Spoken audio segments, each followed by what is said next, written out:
apa kabar? Saatnya Anda menyimak berita Medan bersama saya, Auriga Agustina. Sejumlah berita menarik akan kami sajikan untuk Anda. Berikut 3 berita utama hari ini. Satu mobil pemadam kebakaran Kabupaten Asahan mengalami kecelakaan saat menuju lokasi kebakaran.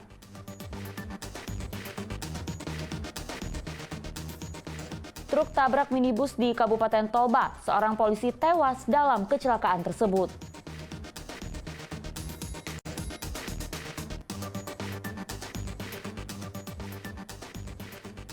Seorang perempuan divonis hukuman 2 tahun penjara atas gugatan anak tiri terkait perebutan hak waris.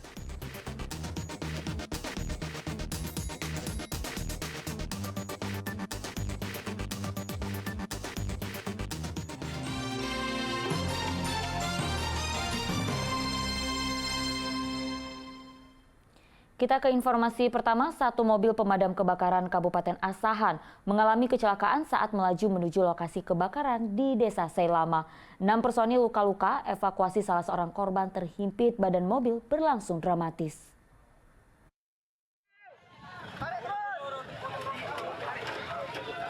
Mobil pemadam kebakaran milik pemerintah Kabupaten Asahan mengalami kecelakaan tunggal di salah satu jalan di Desa Seilama, Kabupaten Asahan. Mobil terbalik setelah sebelumnya oleng, lalu menabrak pohon sawit. Mobil berawak 6 petugas pemadam kebakaran. Satu personel terjepit badan mobil yang ringsek di bagian depan. Korban akhirnya dapat keluar dari kabin setelah lebih dari 1 jam terjebak di dalam mobil yang terbalik, dibantu warga setempat menggunakan peralatan seadanya. Mobil damkar terbalik dalam perjalanan menuju lokasi kebakaran. Saat mobil oleng dan menghantam pohon sawit, beberapa personel jatuh, terlempar, dan terjepit. Mobil segera meluncur ke lokasi. Dalam proses menuju ke lokasi, kebetulan ada kecelakaan yang menimpa anggota kami beserta mobilnya. Jadi sesuai dengan informasi yang didapat dari anggota, keadaan mobil lumayan terbalik dan Ke-6 personel yang mengalami luka berat dan ringan kini tengah menjalani perawatan di Rumah Sakit Umum Daerah Kisaran.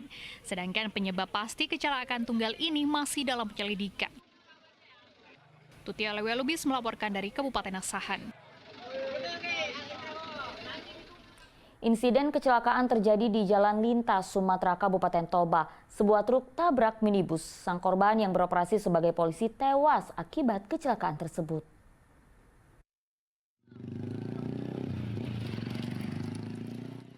Mobil minibus berpenumpang 3 orang bertabrakan dengan truk barang di Jalin Sum, tepatnya di dekat Jembatan Gasaribu, Kecamatan Laguboti, Kabupaten Toba pada Rabu dini hari.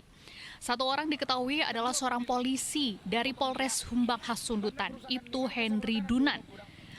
Ia tewas saat akan dilarikan ke Rumah Sakit HKBP Toba. Sementara 2 temannya mengalami luka-luka dan dirawat di salah satu rumah sakit di Pematang Siantar. Menurut salah satu warga, mobil minibus hendak menuju ke arah Tarutung dari arah Medan, mendahului mobil yang ada di depannya. Namun naas dari arah berlawanan, truk bermuatan barang yang dari arah Tarutung tak dapat mengelak sehingga terjadi tabrakan. Kan dia di belakang, kedua mobil dipotong dia. Nah, pas begitu kena, mobil kan udah lewat ini. Posisinya kan agak-agak ngeremnya dia di situ. Cuman gara-gara hujan tadi nggak nampak loh dia. Atau nggak nampak? Benar musuh dong. Terhantam memang tersorong gimana jadi kembang. Kecelakaan itu telah menelan korban seorang anggota Polri yang bertugas di Humbahas, Humbang Hasundutan, di mana mobil yang ditumpangi oleh anggota Polri tersebut, mobil ras dengan arah dari Medan menuju ke Tarutung, dan lawannya Puso yang datangnya dari daerah Tarutung menuju Medan. Sementara minibus dievakuasi dengan menggunakan kren derek agar tidak terjadi kemacetan panjang. Asmara melaporkan dari Kabupaten Toba.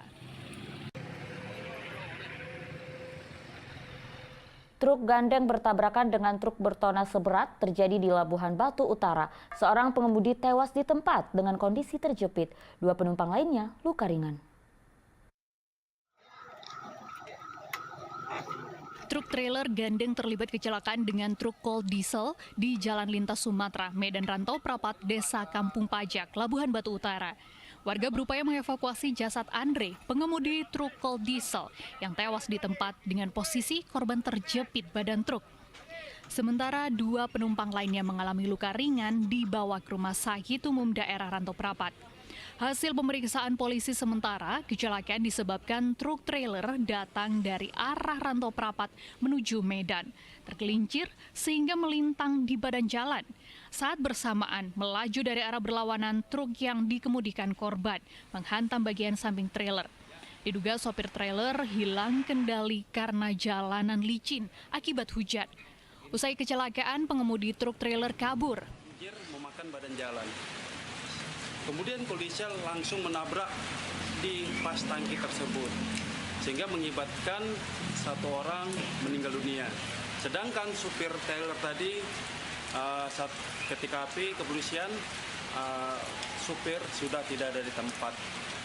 Korban kemudian dibawa ke rumah sakit yang ada di Kampung Pajak. Sedangkan mobil sudah kami amankan di polsek terdekat di TKP. Akibat kecelakaan ini, lalu lintas sempat terkendala kemacetan akibat posisi truk trailer yang melintang di jalan. Kedua bangkai truk itu kemudian diderek ke pos polisi Pelabuhan Batu Utara. Tutia Lewelubis melaporkan dari Labuhan Batu Utara. Waspadalah saat memarkirkan kendaraan Anda dimanapun, termasuk di tempat-tempat yang selama ini sudah biasa Anda datangi. Di Pasar Kota Tanjung Balai, 2 pria mencuri sepeda motor. Selama ini sasarannya adalah ibu-ibu yang berbelanja di pasar ini. Pelaku merusak bagian kunci motor untuk membawa sepeda motor korban kabur.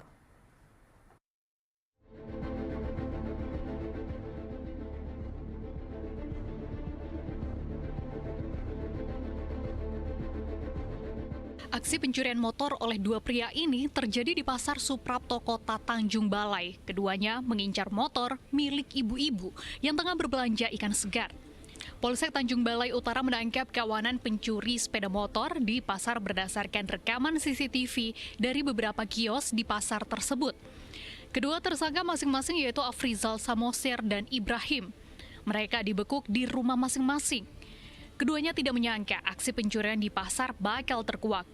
Memanfaatkan keramaian pasar, keduanya berperan sebagai pemantau situasi, serta seorang lainnya sebagai eksekutor.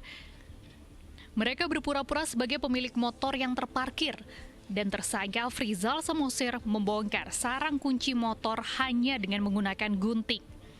Setelah berhasil membobol sarang kunci motor tersebut, tersangka langsung tancap gas. Dari 2 pelaku ini, salah satunya untuk memantau situasi di sekitar TKP, dan yang satunya lagi dengan cara merusak rumah kunci sepeda motor menggunakan gunting untuk menguasai atau mengambil sepeda motor milik korban. Motor curian itu kemudian dijual ke penadah dan hasilnya dibagi 2. Kedua tersangka mengaku nekat menjadikan pasar sebagai sasaran pencurian karena terhimpit kebutuhan sehari-hari. Tutia Lewelubis melaporkan dari Tanjung Balai.